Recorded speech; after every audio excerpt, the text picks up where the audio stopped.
Muy buenas noches, estimados amigos. Es un gusto darles la bienvenida a este nuevo espacio Diálogos al Café a nombre del grupo Marcos Escudero, en el que vamos a hablar sobre el tema que por supuesto ha sido el centro de atención durante toda la semana esta y durante las semanas anteriores también, las elecciones realizadas el domingo pasado en nuestro país, que como todos sabemos han traído un conjunto de sorpresas y también han reafirmado certezas que teníamos antes del domingo.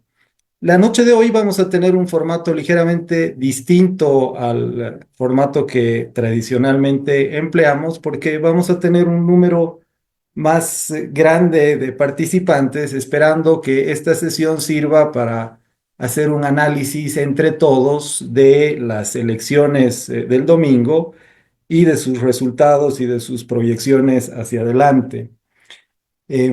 Tenemos 5 preguntas que habíamos pensado inicialmente para motivar la charla. Una relacionada a la segunda vuelta y las consecuencias que tendrá, que podría tener sobre la democracia y sobre mejorar las condiciones de ejercicio democrático en Bolivia. Otra segunda pensando en los resultados, si es que marcan el inicio de un nuevo ciclo histórico, cuáles son las lecciones que dejan las elecciones y los desafíos más importantes que se abren a partir de ahora. ¿Cómo se evalúa el desempeño del Tribunal Electoral y cómo podría mejorarse en general el sistema electoral? Estas son las preguntas con las que hemos invitado a nuestros 4 expositores del día de hoy, que por supuesto no esperamos que las respondan todas en los 5 o 6 minutos iniciales en los cuales les pedimos que hagan una intervención para poder después hacer un intercambio y un diálogo como se acostumbra con todos los participantes y que la sesión sirva como una sesión de análisis colectivo. Gracias, Gustavo. Planteas varios elementos que son interesantes y que seguramente vamos a poder discutir con mayor profundidad. Eh, es fundamental la idea esta de que al final la política es el arte de convencer a los demás, y a diferencia de una guerra de aniquilación, no consiste en eliminar a todos los contrincantes, a todos los que algún momento tuvieron una inclinación política diferente, sino más bien de seducirlos, de convencerlos, y esa es la clave, sin duda, del éxito electoral de Rodrigo Paz. También es interesante que plantees que al final el desempeño electoral del MAS podría haber sido muy distinto de no mediar la fragmentación y de no mediar al final la mezquindad de Evo Morales que le costó ese 20% de voto nulo, que va en detrimento de las candidaturas que iban desde el MAS. Natalia Aparicio me dice que está todavía en el auto llegando a su casa, así que vamos a darle después la palabra cuando estemos en la fase de las preguntas que va a administrar Erika. Pero yo voy a aprovechar que tengo ahora el micrófono para hacer un par de comentarios y de apuntes que me parecen importantes, pensando en las preguntas guías que habíamos planteado para esta discusión. Una de ellas tiene que ver con la segunda vuelta, que es, como sabemos, una novedad para el país. Sin duda va a ser un ejercicio interesante en términos de mecanismo institucional para la participación democrática y para la elección final del presidente. Y debería, porque esa es la finalidad que tiene el mecanismo de balotaje, conferirle mayor legitimidad al presidente electo, en tanto su elección no resultará solamente del 32 o del 26% que recibió en la primera ronda, sino que más bien necesita al menos el 51% o el 50% más uno de los votos de todo el país para ganar. Sin duda, eso debería darle mayor legitimidad y minimizar el riesgo marcado por Walter de que los sectores descontentos con las medidas de ajuste al final acaben tumbando al nuevo gobierno. Pero también está el riesgo asociado con el voto nulo, que podría erosionar la legitimidad de la aplicación de este mecanismo si es que un porcentaje importante de los bolivianos decide no ir a votar el 19 de octubre.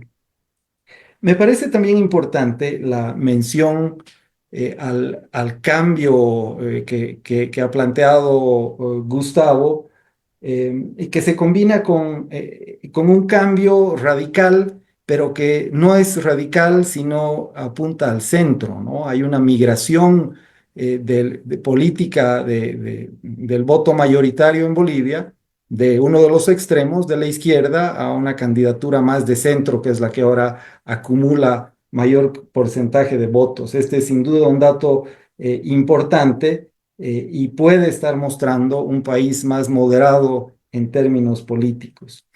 Y esto se relaciona, me parece, con algo que mencionaba Luciana, que tiene que ver con el clivaje étnico, deja de ser el central en la política boliviana y más bien pasa a un clivaje más económico, más de clases sociales, ¿no?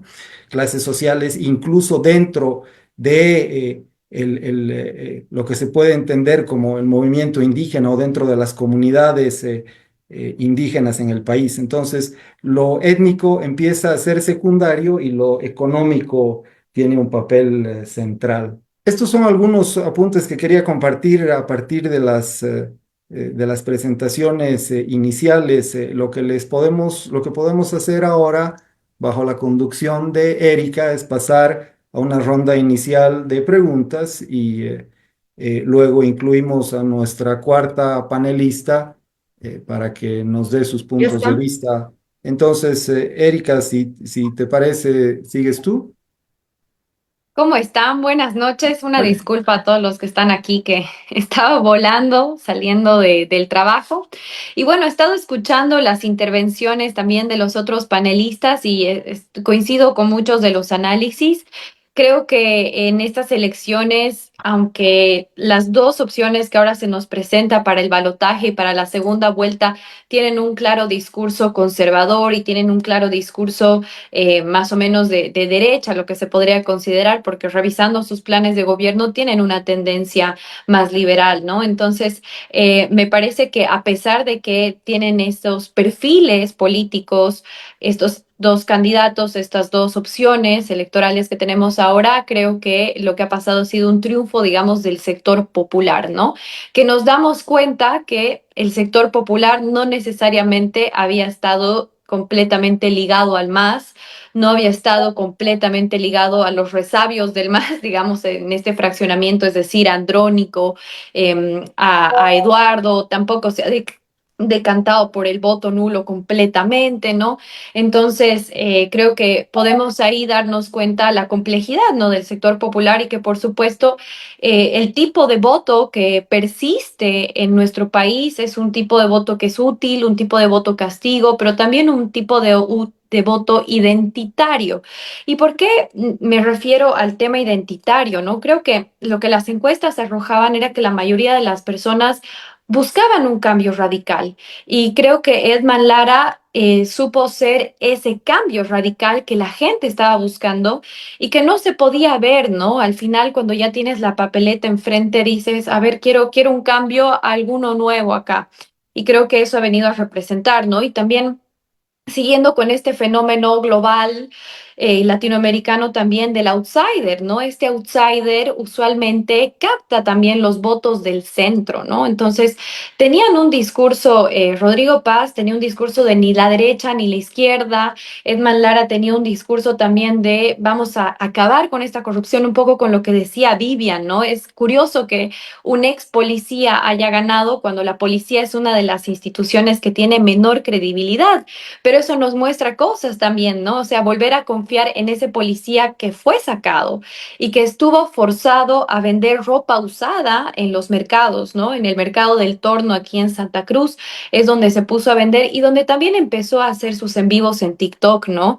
Creo que es fundamental ver la migración que ha habido de presupuesto de los candidatos de los medios tradicionales a los medios digitales, ¿no? Me parece que también en estas elecciones hemos visto el impacto de estas grandes mayorías tiktokeras que tenemos en el país. Según la Fundación Internet, 7,5 millones son usuarios de TikTok en nuestro país, ¿no? Por supuesto, de diferentes edades, pero no hay que olvidar que el padrón electoral son 7,9 millones, ¿no? Entonces, creo que también el fenómeno del Lara se explica con esta campaña orgánica en la calle y también esta campaña orgánica en las redes sociales, ¿no? Principalmente TikTok, donde ha podido conectar con ciertas personas y es un trabajo que ha venido haciendo desde hace mucho tiempo. De hecho, él quería hacer su propio partido político. Tuvieron la capacidad de ahorrar un poco de dinero para que él sea el candidato a presidente, mas no lo lograron, ¿no? Al final no lo lograron. Y en una investigación que hicimos con Wilmer Machaca sobre las campañas electorales en TikTok, nos demostraba que había una fuerte interacción de las personas con justo el tipo de contenido que hace Manlara, que es un tipo de contenido sin edición, con una edición muy básica, ¿no? Entonces, por otro lado, otro tema importante que debemos destacar es que Edman Lara tiene un fuerte discurso religioso, ¿no? Y vivimos en un país con mayorías religiosas.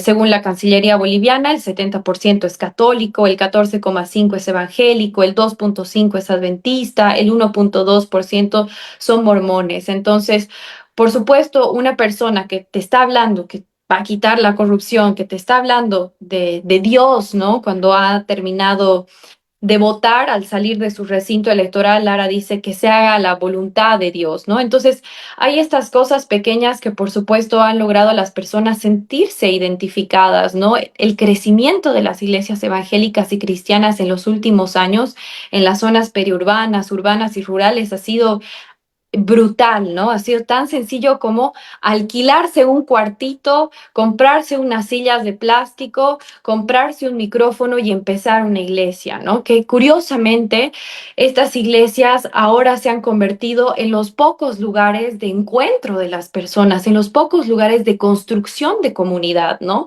Y por supuesto, me parece que hay también un paralelismo con Chi, con el fenómeno Chi que ha sacado 8,7% también con el PDC el 2019, ¿no?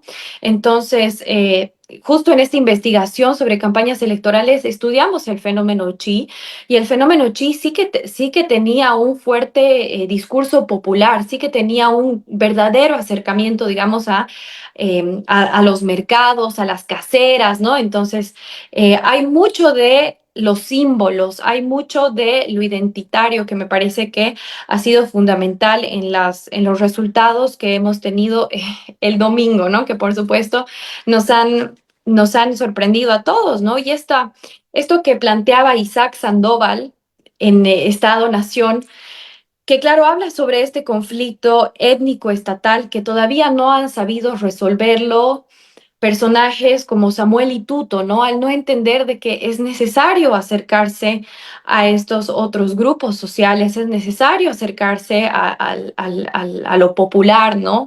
Justo escribió un artículo que era más o menos de Tuto, Samuel y sus clones, ¿no? En el sentido de que sobre lo étnico, sobre lo étnico principalmente no han podido ir más allá, incluso en la dupla, ¿no? En la dupla que es tan simbólica de verla, de captarla y de entenderla. Entonces creo que también hay ahí un elemento interesante, pero voy a quedarme aquí para no hacer mucho uso de la palabra y les cedo a ustedes.